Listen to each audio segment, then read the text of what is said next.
नमस्कार.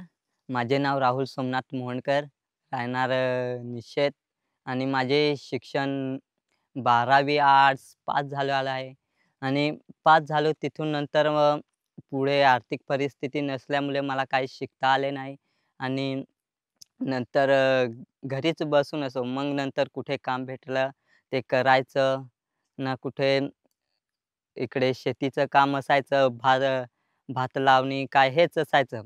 ना घरात मग जसं मोठे होत गेलो तशी आपली गरज गरज पण वाढत गेली आणि त्याच्यामुळं आम्हाला सर्वांना, गावातली सर्वांना बाहेरगावी कुठे काम मिळत असे तिथे काम जावं लागत असे.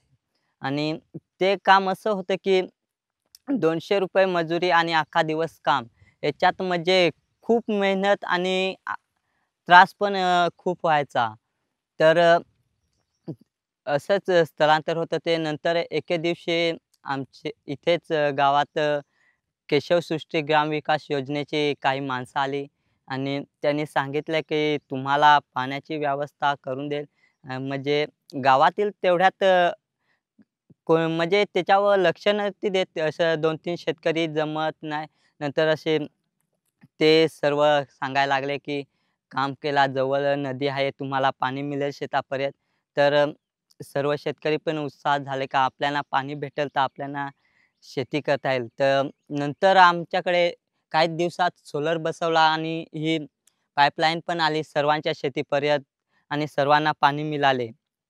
सर्वांना पाणी मिळालं आणि सगळीकडे सर्व शेतकरी आपल्या शेतात पीक घेऊ लागले आणि नंतर पीक घेतले. मग आम्हाला सर्वांना घरीच म्हणजे आपल्या शेतीतच काम करायला लागले. मग स्थलांतर व्हायचं बंद पण झालं आणि आपल्या शेतीत आपल्याला पाहिजे तेवढे पण काम करता कर करू आम्ही. नंतर शेती झाली.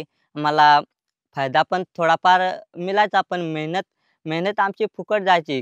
क खर्च केलेला वसूल होत, पण मेहनत आमची काही फुकटच जायची. नंतर इथे मार्केट जवळ नसल्यामुळे आम्हाला प्रॉब्लेम यायचा. व्यापारी तिकडून आला की त्याला जो बोलेल त्या भावात आम्हाला द्यायला लागत असे, मार्केट नसल्यामुळे. तर आता इथेच म्हणजे असं आमचं होतं की आम्हाला मार्केटपर्यंत जाण्याची व्यवस्था असती तर आम्ही गेलो असतो. आणि आता आम्हाला त्यापेक्षा थोडाफार फायदा होतो.